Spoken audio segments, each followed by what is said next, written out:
कृष्णम वंदे जगद्गुरु। मैं डॉक्टर रचना जोशी प्रकाम्य संस्कृत क्लासेस में आपका फिर से स्वागत करती हूँ।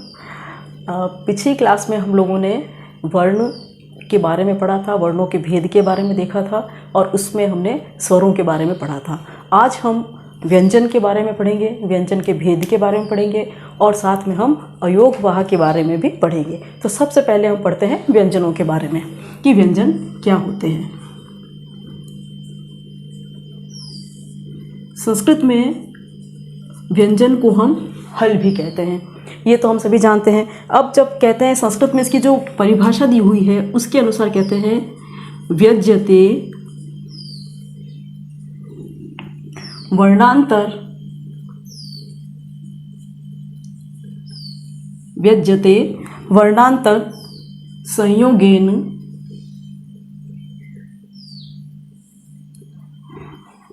द्योत्यते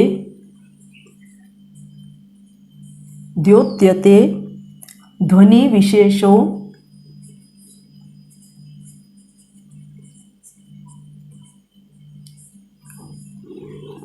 येन तद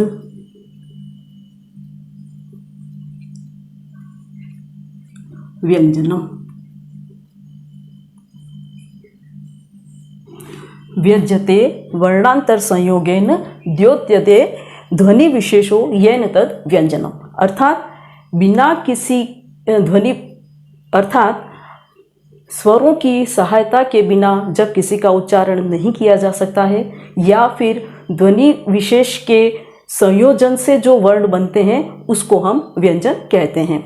ये एक सामान्य रूप से हम बात करते हैं और सरल भाषा में जब हम कहते हैं इसको तो यही कहा जा सकता है कि जब हम किसी वर्ण का उच्चारण करते हैं और उसका उच्चारण करते समय में किसी स्वर की सहायता लेते हैं तभी वो व्यंजन जो है उसका हम उच्चारण कर पाते हैं। तो व्यंजन अब कितने प्रकार के होते हैं इसको अगर हम देखें तो व्यंजन जो है वो 4 प्रकार के होते हैं।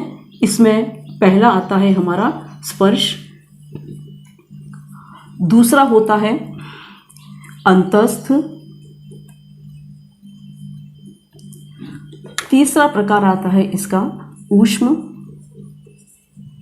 और चौथे के लिए हम कह सकते हैं संयुक्त व्यंजन।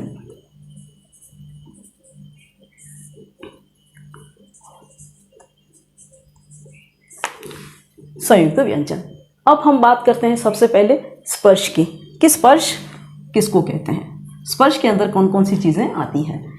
तो सामान्यतया जब हम सांस लेते हैं हमारे शरीर के अंदर 5 प्रकार की वायुएं जो होती हैं वो प्रवाहित होती रहती हैं। उसमें उन 5 वायुओं में से एक वायु जो है वो होती है उदान वायु, जो कि हमारे फेफड़ों से ऊपर की तरफ निकलती है। तो ये जो हमारे वायु जो है उदान वायु जो है वो हमारी ज़ुबान के द्वारा कंठ से लगा करके होंठ तक के विभिन्न उच्चारण स्थानों का स्पर्श करने से वो वायु बाधित होकर के जब बाहर निकलती है तो वो कहलाते हैं हमारे स्पर्श व्यंजन कहलाते हैं।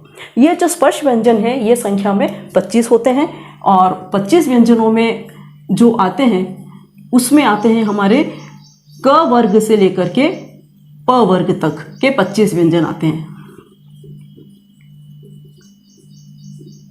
क वर्ग से लेकर प वर्ग तक के जो 25 व्यंजन है ये पूरे वहाँ पर हमारे आते हैं जिसको कि हम स्पर्श व्यंजन कहते हैं। अब क वर्ग के अंदर कौन कौन से आते हैं तो क वर्ग के अंदर आते हैं हमारे क, ख, ग, घ, ङ। उसके बाद में आता है च वर्ग, च, छ, ज, झ, य। फिर आता है हमारा ट वर्ग, ट, ठ, ड, ढ, ण। इसके बाद में आते हैं हमारे त वर्ग आता है त, थ, द, ध, न। और अंत में आता है हमारा प वर्ग प, फ, ब, भ, म।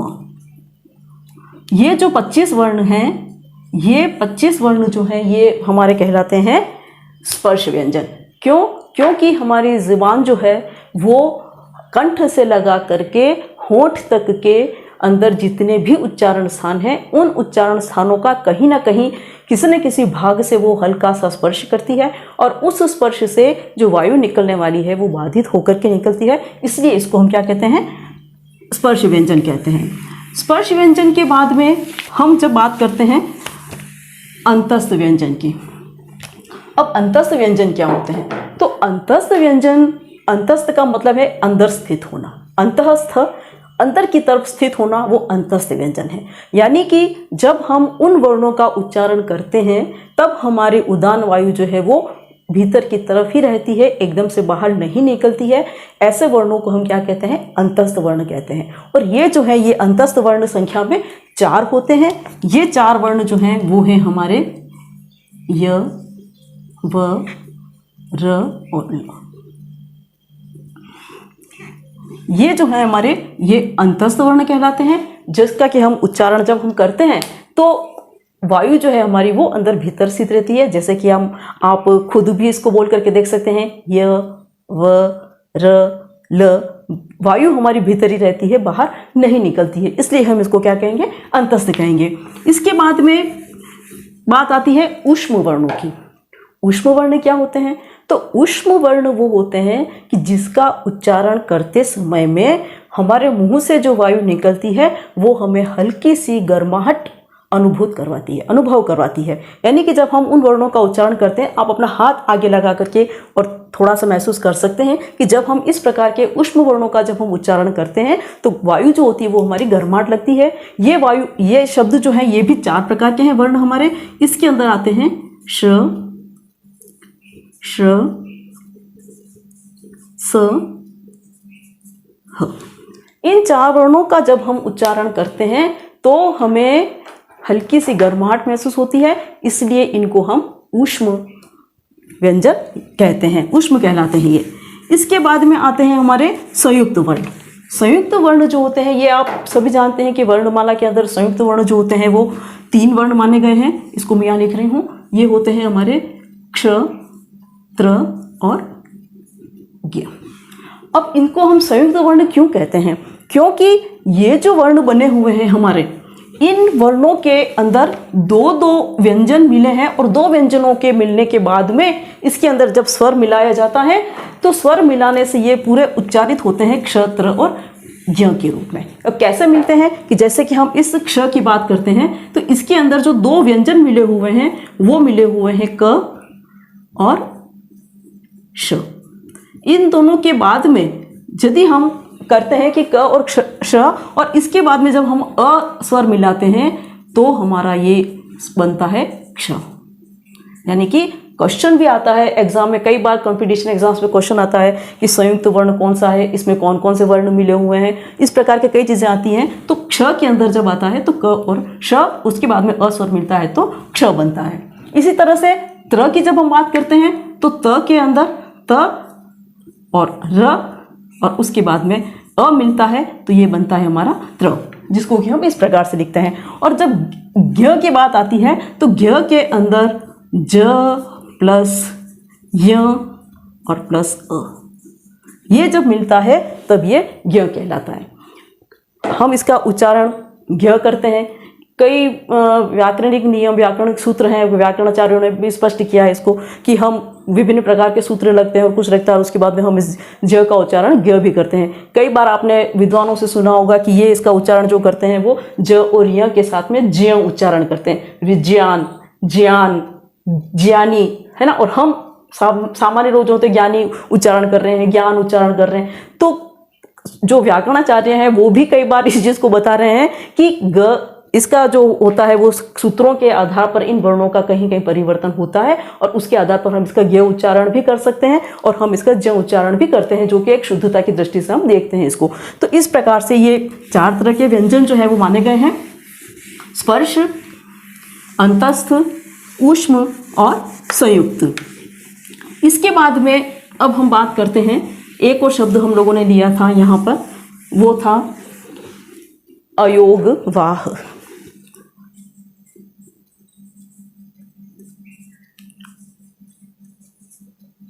अयोगवाह, जैसा कि इस शब्द को अगर हम विश्लेषित करते हैं तब भी हमें पता चलता है कि अ यानी कि अभाव होना, योग यानी भी किसी चीज़ का जोड़ना, दो वर्णों का जोड़ना, और वाह यानी कि उसका निर्वाह करना, यानी कि जिसको जोड़ा नहीं गया है फिर भी उसका निर्वहन किया जा रहा है, वो अयोगवाह है। अब कहाँ नहीं जोड़ा गया है, किसको नहीं जोड़ा गया है, जब ये प्रश्न आता है तो जो माहेश्वर सूत्र दिए हुए हैं जिसके की अंदर सभी स्वर और वर्णों व्यंजनों का उल्लेख किया गया है, उन स्वर और व्यंजनों के साथ में इन अयोगवाह जो चिन्ह है जिनको कि हम वर्ण के रूप में कहा जाता है, उनको हम गिनती करते हैं, गणना करते हैं, इनका उन माहेश्वर सूत्रों में उल्लेख नहीं होने के कारण इनको हम अयोगवाह कहते हैं।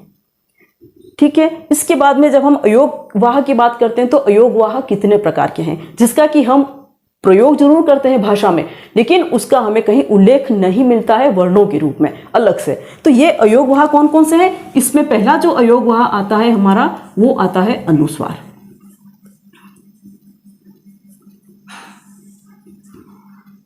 अनुस्वार का मतलब कि जब हम कोई शब्द बोलते हैं बीच में कोई अधूरा वर्ड आ रहा है, न आ रहा है, म आ रहा है, इस प्रकार के जो शब्द आते हैं तो वहाँ पर हम क्या करते हैं कि हम बिंदी लगा देते हैं, उस वर्ण का प्रयोग नहीं करके हम बिंदी लगा देते हैं। जैसे कि हम कई बार लिखते हैं हिंदी,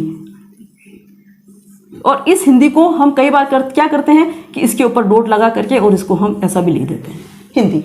तो ये जो बिंदी का जो प्रयोग किया गया है ये जो होता है ये अनुस्वार कहलाता है, और इस अनुस्वार का कहीं भी माहेश्वर सूत्रों में उल्लेख नहीं मिलता है, फिर भी हम इसका एक वर्ण के रूप में प्रयोग कर रहे हैं। वर्ण कौन सा? इस न के स्थान पर हम इस अनुस्वार का प्रयोग कर रहे हैं। तो ये जो हम वर्ण प्रयोग कर रहे हैं इसलिए इसको हम क्या कहेंगे? अयोगवाह कहते हैं। दूसरा अयोगवाह के रूप में आता है हमारा अनुनासिक।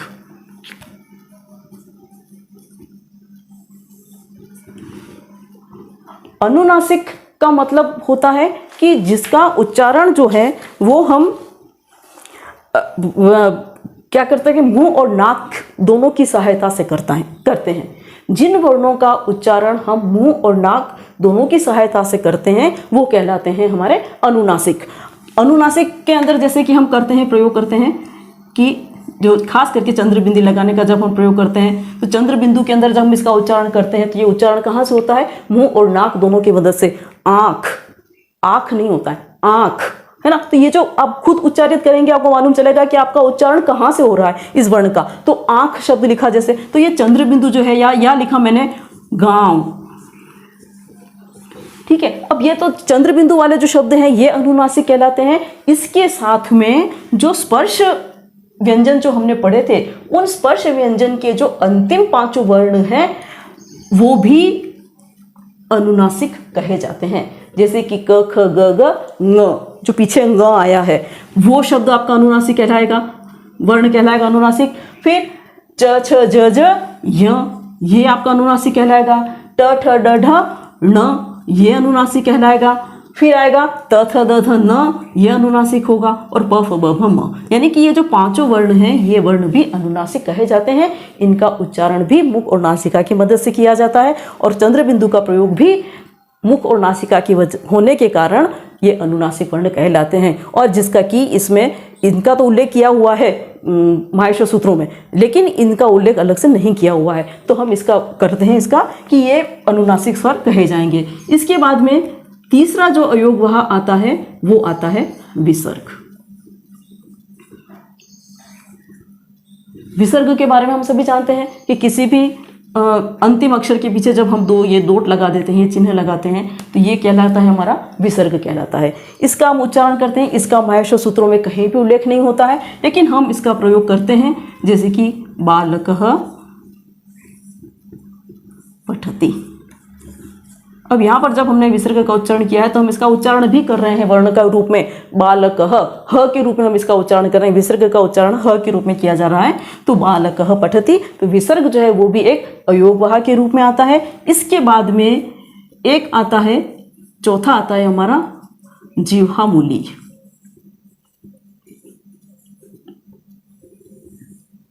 अब जिह्वामूलीय जो है इसका मतलब है कि जैसा कि शब्द हमको दिख रहा है यहाँ पे, जिह्वा के मूल से, यानी कि बिल्कुल अंदर से जब हम कंठ के पास जिह्वा का जो मूल है हमारा, वहाँ से जब हम किसी का उच्चारण करते हैं तो वो जिह्वा मूली कहलाता है। लेकिन ये जिह्वा मूली जो है वो केवल क और ख का प्रयोग होने पर होता है। इसको हम अर्ध विसर्ग के रूप में, इस चिन्ह के रूप में हम उसको प्रदर्शित करते हैं। ये अर्ध विसर्ग के रूप में कहा जाता है और अर्ध विसर्ग के रूप में हम इसको, इस चिन्ह के रूप से हम इसको दिखाते हैं। अब क और ख होने पर, यानी कि जब हम कोई बात करते हैं उसके पीछे अगर क आ रहा है या ख आ रहा है तो हम अर्ध विराम का उच्चारण करेंगे, पूरे विसर्ग का उच्चारण हम उसमें नहीं करते हैं। कैसे नहीं करते हैं कि जैसे कि मैं लिखूं ये अंतःकरण, ठीक है। अब ये त के बाद में विसर्ग आ रहा है तो इस विसर्ग का पूरा उच्चारण होना चाहिए अंतःकरण, ऐसा होना चाहिए। लेकिन ये चूंकि क है तो आप खुद भी उच्चारण करते हैं, इसको हम देखते हैं और हम उच्चारण करते हैं, तो इस विसर्ग का हम आधे विसर्ग के रूप में उच्चारण करते हैं अंतःकरण। ये जो हम बोल रहे हैं तो अंतःकरण, ह जो है वो विसर्ग जो है पूरा, उसका हम आधा उच्चारण कर रहे हैं क्योंकि ये क पीछे आया विसर्ग के। तो इस प्रकार से क या ख आता है। जैसे कि हम लिखते हैं दुख, ये जब लिखा जाता है दू के बाद में विसर्ग आ रहा है, फिर ख आ रहा है, लेकिन हम जब इसका उच्चारण करते हैं तो दुख, यानी कि विसर्ग का उच्चारण हम कहाँ कर रहे हैं, आधा कर रहे हैं। और इसको अगर हम इस रूप में अगर समझें तो जो उर्दू भाषा में जब हम किसी वर्ण के नीचे हम बिंदी लगाते हैं, डोर लगाते हैं, जिसको कि वो नुक्ता कहते हैं, उसका हम प्रयोग करते हैं, तो उन वर्णों का उच्चारण भी हम गले से करते हैं। जैसे कि हम यहाँ लिखते हैं खत, इसका उच्चारण करेंगे तो ख नहीं होगा, इसका उच्चारण ख, खत है ना, या गम। तो जो गम लिखा है वो गम अलग, गम। तो ये जो उच्चारण है, कहने का मतलब कि जो जिह्वा मूल से होता है तो एक तो इसका उच्चारण, तो इस प्रकार से मूल से उच्चारण करने के कारण हम उसका क्या करते हैं, अर्ध विसर्ग के रूप में उच्चारण करते हैं। तो ये जिह्वा मूली कहलाते हैं। और इसी प्रकार से एक और अयोग वो होता है वर्ण, वो होता है उपधमानीय। ये जो है जिस प्रकार से जिह्वा मूलीय क और ख के साथ में ही प्रयुक्त होता है, वैसे ही उपधमानीय जो होता है वो प और फ वर्ण का जब उच्चारण होता है और उसके आगे जब कोई विसर्ग लगा होता है शब्दों से पहले, तो यहाँ पर भी हम इसको अर्ध विसर्ग के रूप में ही हम इसका उच्चारण करते हैं। लेकिन प और फ होने से इसको हम उपधमानीय कहते हैं और क और ख का उच्चारण होता है तो जिह्वा मूली कहते हैं। अंतर दोनों में कुछ नहीं है, बस केवल इतना है कि विसर्ग के बाद में यहाँ पे क्या आ रहा है। अगर विसर्ग के बाद में प आता है या विसर्ग के बाद में फ आता है तो हम उसको, ऐसे वर्णों को क्या कहेंगे, हम उपधमानीय कहते हैं। अब जैसे कि हम इसमें लिखते हैं कि पुनः पुनः, एक वर्ण लिखा मैंने पुनः पुनः, अब न के बाद में विसर्ग आ रहा है, फिर न के बाद में, तो हम इसका उच्चारण पुनः पुनः नहीं करके पुनः पुनः, ये जो उच्चारण कर रहे हैं तो ये क्या कहलाए, हमारा उपधमानीय कहलाएगा। इसी प्रकार से अगर हम देखें कि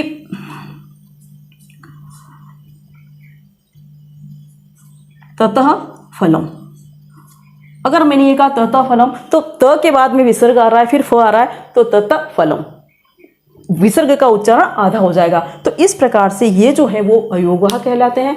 इन पांचों ही प्रकार के अयोगवाहों का माहेश्वर सूत्रों में उल्लेख हमें नहीं मिलता है, फिर भी हम इसका प्रयोग करते हैं। संस्कृत भाषा में इसका प्रयोग विशेष रूप से किया जाता है, इसीलिए ये अयोगवाह कहलाते हैं। तो आज का टॉपिक हमारा हम यही समाप्त करते हैं और मुझे उम्मीद है कि आप लोगों को ये बहुत पसंद आ रहा होगा, वीडियो अच्छा लग रहा होगा। और अगर आप पसंद कर रहे हैं तो इसे लाइक करें, सब्सक्राइब करें, कमेंट करें, मुझे प्रोत्साहन दें ताकि मैं आपको और अधिक से अधिक अच्छे से अच्छे वीडियोज़ आपको डाल सकूं। नमस्कार।